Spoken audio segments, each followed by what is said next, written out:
Mystery by Sadie, Wollner.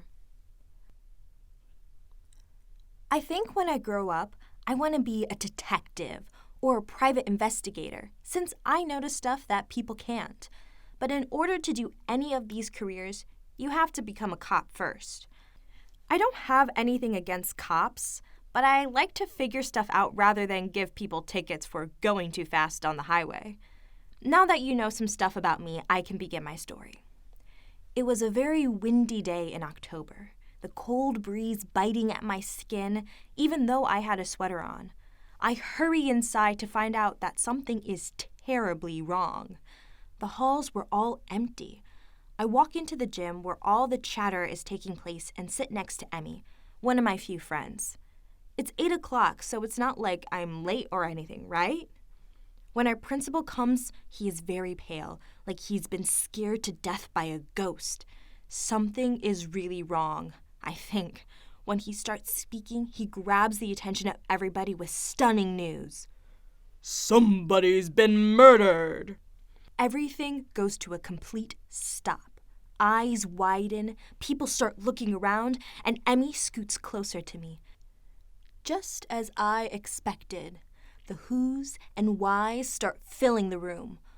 Our principal only tells us that we don't have school for the rest of the week because the police said that the murder took place at school. The victim was one of the popular girls who basically harasses everyone. Her name was Mary. As sad as it is out of all of us, I think she was the most likely to get murdered. When you observe and notice everything, you start to see stuff about people that they don't want you to see. Mary did drugs. I start to regret never telling anyone this before, thinking that maybe I could have saved her life. But I can't tell anyone now because people might think that I was the one that murdered her. They'll start asking questions like why I kept her secret and me and Mary weren't friends. Since the murder took place in the bathroom, there are no security cameras, and all the footage leading up to a few days ago is gone. Then our principal sends us home, and me and Emmy go to our secret hiding place and call Cassandra. Cassandra is our third friend in our little group, but she misses school quite often. When we tell her the news, her expression is the same as everyone else's, shock and fear. I gather up all courage and tell Emmy and Cassandra about my noticing skills and Mary's secret. This adds more to the shock, but not the fear. Emmy and Cassandra know me too well. We have to solve this murder on our own and then make an anonymous tip to the police explaining everything, I say. A plan beginning to form in my mind. Our principal said that all the security footage had been erased for the past few days. This means whoever was a part of this was a hacker, a good one too. I know who might have done it, but the shock will make me question everyone I know. I think I know who did it. Brad. This only adds to the shock since Brad is our friend. Think about it. He's the only hacker good enough to pull something like this off and fool the police. What about Jamie? Emmy asks. I shake my head.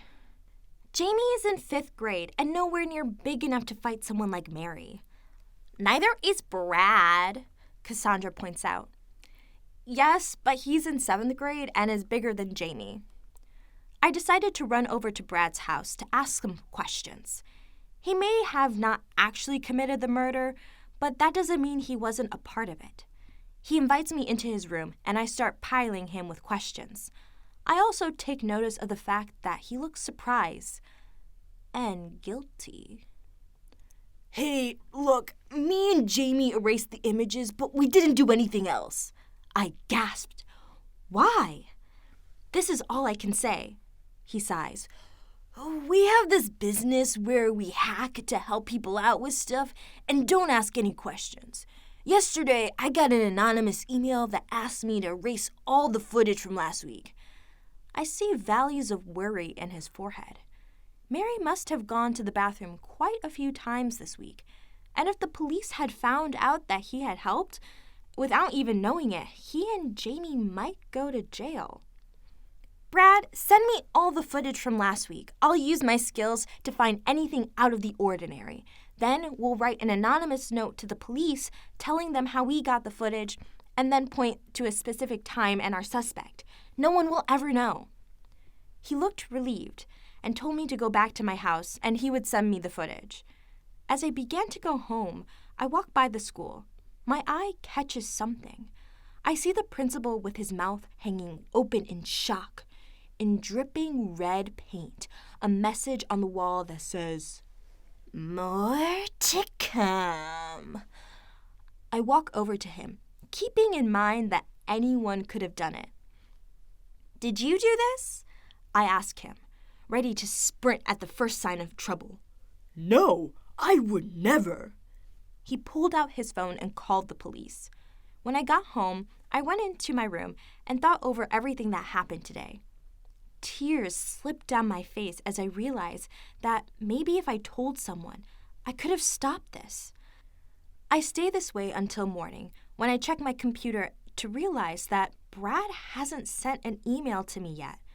I go over to his house to remind him about it. On the way, I start thinking, which is what I do best. I could be reading too much into this, but why didn't Brad send me the footage? And whoever sent him the email must have been a hacker if he wasn't able to trace it. Then, I remember him saying that Jamie was also a part of his business and knew everything he needed to know to trick him. Jamie was the murderer! I race over to Brad's house and sneak in. I steal his computer and run to the tree house. Call Emmy and Cassandra and tell them everything. Get everything off his computer that I need to, and make an anonymous tip to the police. The next day, Jamie and Brad were arrested. I snuck back to his house and returned the computer, then walked home. I felt bad for Brad, who had been betrayed by Jamie, who it was clear that we didn't know anything about it, was later found out that he also did drugs. I don't know why he might have wanted to do it again, but I do know that I saved a life, and it felt good.